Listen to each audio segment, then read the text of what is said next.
Hello friends, जय Hind. Welcome to my channel global GK study centre. मैं आप लोगों को पॉलिटी शॉर्ट नोट्स के माध्यम से पढ़ा रही हूँ, जिसमें आज का टॉपिक है उपराष्ट्रपति। इसके पहले के टॉपिक मैं कंप्लीट करवा चुकी हूँ, तो उसे जाकर आप लोग जरूर वॉच करें। तो चलिए आज का टॉपिक स्टार्ट करते हैं। उपराष्ट्रपति के पद यूएसए से लिए गए हैं फ्रेंड्स। इसके आर्टिकल 63 टू 70 तक है। इसके जो ट्रिक है, ओके, इसके जो ट्रिक है, ये देखिए इसका ट्रिक उसरा नीका चूस मीन्स कि ऊ से ये देखिए, ऊ से क्या है, उपराष्ट्रपति। ओके, उपराष्ट्रपति आर्टिकल 63। स से सभापति आर्टिकल 64। से राष्ट्रपति का कार्यवाहक होगा आर्टिकल नंबर 65 में।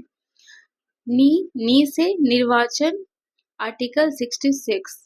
का से कार्यपाल आर्टिकल 67।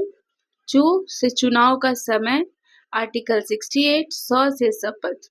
ओके, तो दूसरा सर्वोच्च पद जो होता है उपराष्ट्रपति का ही होता है। पहला राष्ट्रपति का होता है, दूसरा सर्वोच्च पद उपराष्ट्रपति का होता है।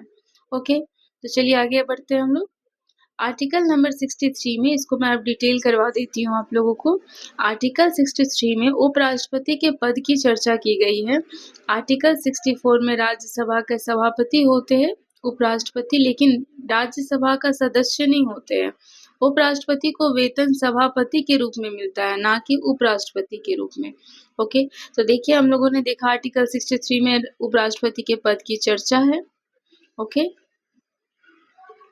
उपराष्ट्रपति के पद की चर्चा है। आर्टिकल नंबर 64 में उपराष्ट्रपति राज्यसभा के सभापति होते हैं, लेकिन वो राज्यसभा के सदस्य नहीं होते हैं। और उपराष्ट्रपति को जो वेतन मिलता है वो सभापति के रूप में नहीं मिल करके, सॉरी, उपराष्ट्रपति को जो वेतन मिलता है वो उपराष्ट्रपति के रूप में नहीं मिलता है, बल्कि सभापति के रूप में मिलता है। ओके फ्रेंड्स, चलिए आगे बढ़ते हैं हम लोग। नेक्स्ट है आर्टिकल नंबर 65। राष्ट्रपति की अनुपस्थिति में उपराष्ट्रपति ही कार्यवाहक राष्ट्रपति होते हैं। मीन्स कि अगर किसी भी रीजन के कारण, मतलब किसी भी रीजन से अगर राष्ट्रपति अपने पद पे नहीं है या फिर वो अनुपस्थित है, तो इस दौरान क्या होगा, इस दौरान उपराष्ट्रपति ही राष्ट्रपति के कार्यवाहक बनेंगे।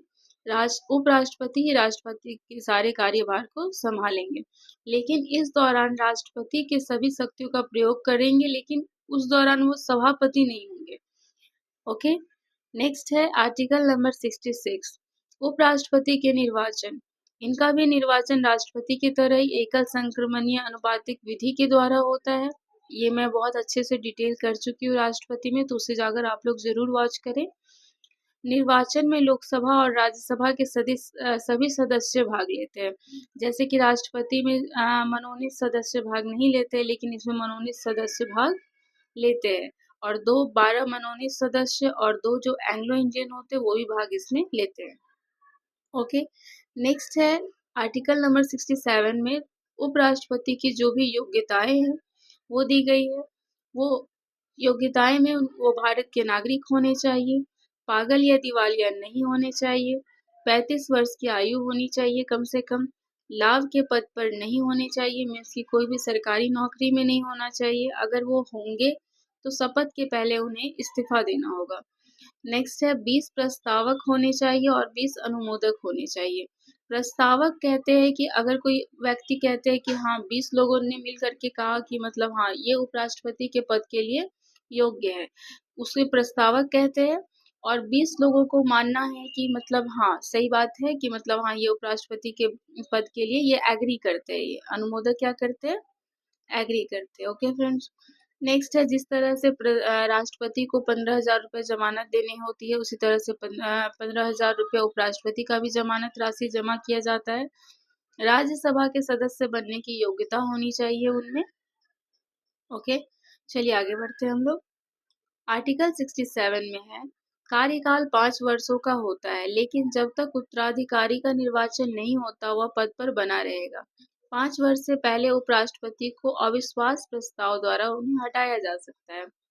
उपराष्ट्रपति पर महाभियोग राज्यसभा से 25% मत से प्रारंभ होता है।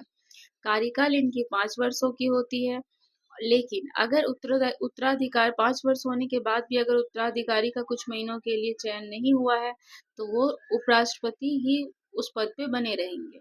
ओके, नेक्स्ट है कि हाँ, 5 वर्ष के अंदर अगर उन्हें हटाना है, तो उन पे अविश्वास प्रस्ताव लाया जाता है और सबसे पहले अविश्वास प्रस्ताव राज्यसभा में 25% वोट से प्रारंभ होता है। ओके, नेक्स्ट है महाभियोग को 2/3 मत से पारित किया जाता है।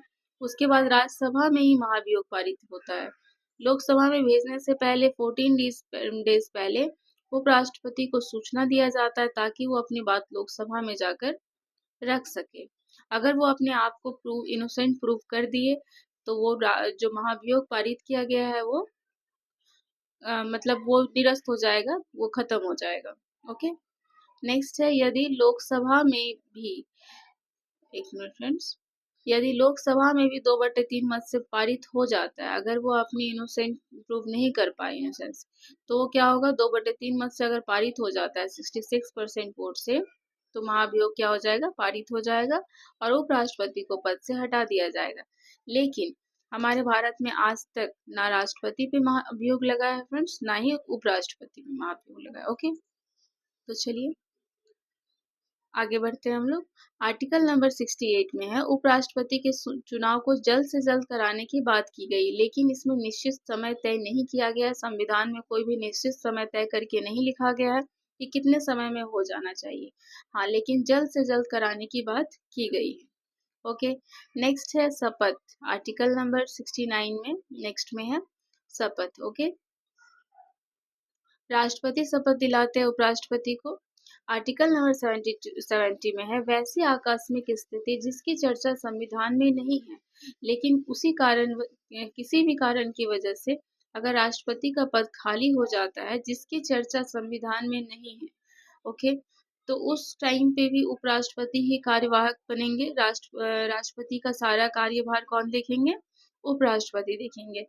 जैसे मान लिया जाए राष्ट्रपति की तबीयत खराब है, खराब स्वास्थ्य है उनका, उनका अपहरण हो गया है, तो ऐसी स्थिति में आर्टिकल नंबर 70 के तहत उपराष्ट्रपति ही राष्ट्रपति का सारा कार्यभार संभालेंगे। तो देखिए फ्रेंड्स, हम लोगों ने उपराष्ट्रपति टॉपिक को आज कंप्लीट किया है। अगर आप किसी भी एग्जाम की प्रिपरेशन कर रहे हैं तो ये वीडियो आप लोगों के लिए बहुत इंपॉर्टेंट है। अगर आप लोगों को मेरी ये वीडियो पसंद आ रही है तो मेरे वीडियो को लाइक करें, सब्सक्राइब करें और शेयर भी करें। Thanks for watching.